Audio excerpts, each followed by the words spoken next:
আমাদের সবচাইতে বড় সম্পদ বঙ্গবন্ধুর দুই কন্যা, বিশেষ করে আমাদের মাননীয় প্রধানমন্ত্রী শেখ হাসিনা এখনো জীবিত, তার কনিষ্ঠ কন্যা জীবিত, এখনো তারা আছেন আমাদের বুকের ভেতর। সবচাইতে বড় সাহস এবং সবচাইতে বড় সম্পদ। বাংলাদেশ আওয়ামী লীগের যত শুভানুধ্যায়ী আছেন, কর্মী আছেন, যত নেতৃবৃন্দ আছেন, যারা আছেন পৃথিবীর যেই জায়গা থেকে শুনছেন, আপনাদেরকে আমি একটা কথা স্পষ্ট জানাই, মাননীয় প্রধানমন্ত্রী শেখ হাসিনা অসম্ভব রকমের শক্ত আছেন। তিনি মানসিকভাবে এত বেশি চাঙ্গা আছেন, তিনি মানসিকভাবে এত শক্তিশালী আছেন যে আমরা যখন ভেঙে পড়ছি, আমরা যখন কাতর হয়ে গেছি তার কাছে, তখন তিনি শুধু একটা কথা বলছেন, অস্থির হয়েও না, অস্থির হয়েও না, ধৈর্য ধরো, ধৈর্য ধরো, আল্লাহকে ডাকো। উনি সবসময়, উনি এত স্ট্রেংথ ওনার গলার ভয়েস। আমি সবসময় একটা কথা আপনাদেরকে বলি, গত 5ই অগাস্টের পর থেকে বারবার করে বলে এসেছি, আমরা সব হারাতে পারি। এই 32 নম্বরের ঘটনা যা ঘটেছে, এটা তো তারা এখন ভেঙেছে, এর আগে তো পুড়িয়ে দিয়ে শেষ করে দিয়েছে। হয়তো বা তারা আরো ভয়ঙ্কর অ্যাটাক করবে, তারা টুঙ্গিপাড়াতে যাবে, বঙ্গবন্ধুর সমাধি অ্যাটাক করবে, যা যা আছে, যেসব চিহ্ন আছে সবখানে। আজকের এই ভিডিও করবার আমার উদ্দেশ্য হচ্ছে দুটা মেসেজ দেওয়া। সেটা হচ্ছে, নেত্রী যতদিন পর্যন্ত জীবিত আছেন, যতদিন পর্যন্ত শক্ত আছেন, আমাদের কাছে এর থেকে বড় সম্পদ নেই। নেত্রী বেঁচে আছেন, নেত্রী যদি বেঁচে থাকে, এই দেশ আমরা রিগেইন করব, এই দেশ আমাদের হবে। আমাদের ভেতর মুক্তিযুদ্ধের সমস্ত স্পিরিট বিদ্যমান, মুক্তিযোদ্ধারা যা করেছে এটা আমাদের জন্য স্ট্রেইট ওয়ে একটা যুদ্ধ।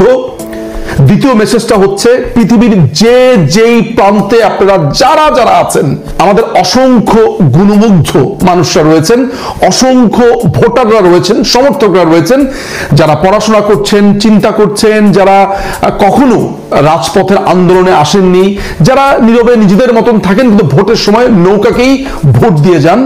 আজকে আমাদের সেই লাইফ লাইন ইউজ করবার সময় এসেছে। পৃথিবীর যেই প্রান্ত থেকে যত রকমের পেশাজীবী আছেন, পৃথিবীর যে কোনো জায়গাতে, আপনারা নিজেদের ভেতরে ঐক্যবদ্ধ হন। কিভাবে?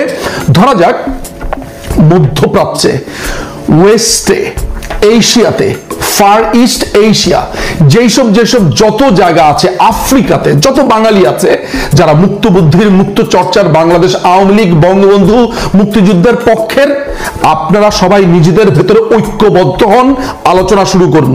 আপনারা জুম মিটিং করতে পারেন, আপনারা হোয়াটসঅ্যাপ গ্রুপ করতে পারেন। এমনও মানুষ আছেন যারা পরিস্থিতি দেখছেন, তারা নামেননি। আমাদের যারা বাংলাদেশের গৃহবধূরা আছেন, সাধারণ মানুষরা আছেন, ছাত্ররা আছেন, যারা নীরবে এসব দেখে কাঁদছেন কালকে রাত্রি থেকে, কিন্তু কথা বলতে পারছেন না। সবাই নিজেদের ভিতরে ঐক্যবদ্ধ হন, নিজেদের ভিতরে মিটিং করেন। আপনাদের জন্য টেকনোলজি এমন ভাবে আছে, জুমে মিটিং করতে পারেন, হোয়াটসঅ্যাপে মিটিং করতে পারেন, বোটিংয়ে মিটিং করতে পারেন, সিগন্যাল আছে, টেলিগ্রাম আছে, যেভাবে পারেন, ইমেইল আছে। সবাই সবার সাথে যোগাযোগ রাখুন। প্রত্যেকে এখন ঐক্যবদ্ধ হওয়া শুরু করেন। একটা জায়গাতে চলে যান যে আপনারা আছেন, আপনারা দেশনেত্রী, জননেত্রী, জাতির জনক বঙ্গবন্ধু কন্যা শেখ হাসিনার সাথে আছেন। নিজেদের ভেতরে ঐক্যবদ্ধ হন। বড় কিছু আসছে, বড় ঘটনা ঘটবে, আমরা এইভাবে বাংলাদেশকে যেতে দেব না। আমরা ঐক্যবদ্ধ হচ্ছি। বড় সড়ো কিছুর ডাক আসবে।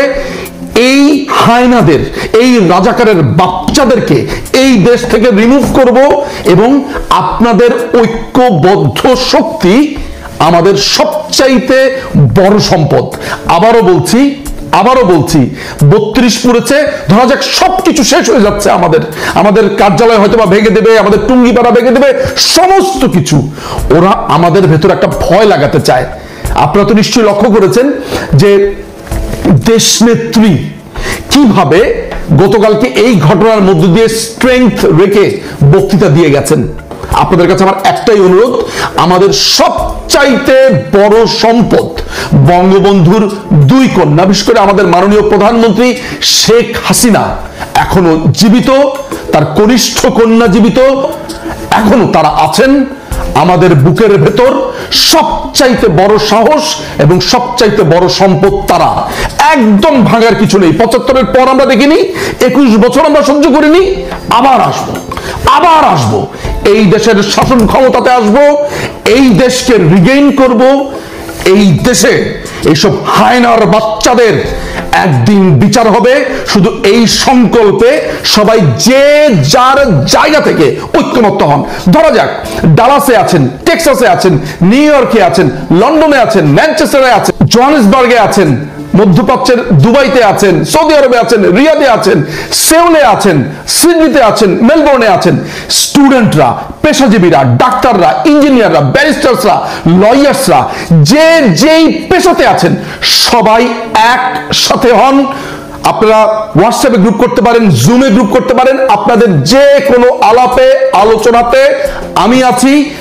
যেসব সাধারণ শিক্ষার্থীরা 5ই অগাস্টের আগে জুলাই অগাস্টে যারা এই কথিত আন্দোলনে যুক্ত হয়েছিল, তাদের অসংখ্য ছাত্রছাত্রীরা ঘরে ফিরে গেছে।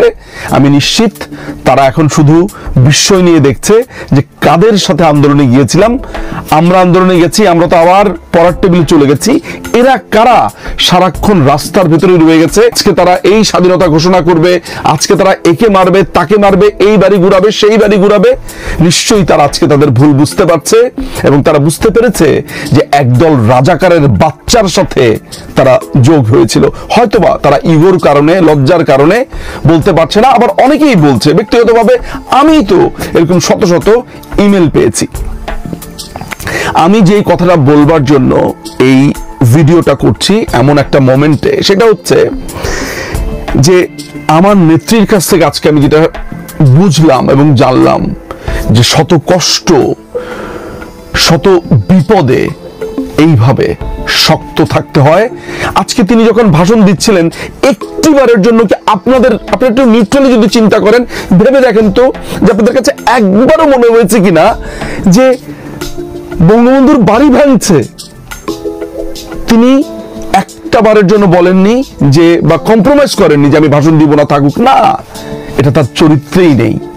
বাবাও ছিলেন এরকম দৃঢ়, সন্তানও তেমন হয়েছে দৃঢ়। তাই আমি বলি যে একটি দেশ ছিলেন বঙ্গবন্ধু শেখ মুজিবুর রহমান, আর সেই দেশের সবচাইতে উঁচু পাহাড় মাননীয় প্রধানমন্ত্রী জননেত্রী শেখ হাসিনা। আমি গর্ববোধ করি যে আমি এই দলের একজন সামান্য সমর্থক।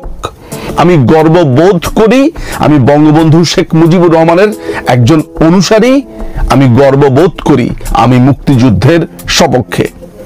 এই দল আজ হয়তো বা অ্যাপারেন্টলি মনে হতে পারে বা প্রাইমা ফেসি মনে হতে পারে যে দলটি সংকটে, কিন্তু এমন দৃঢ়চেতা নেত্রী যেই দলের হাল ধরে আছেন, সেই দল কোনো দিন ভেঙে যেতে পারে না।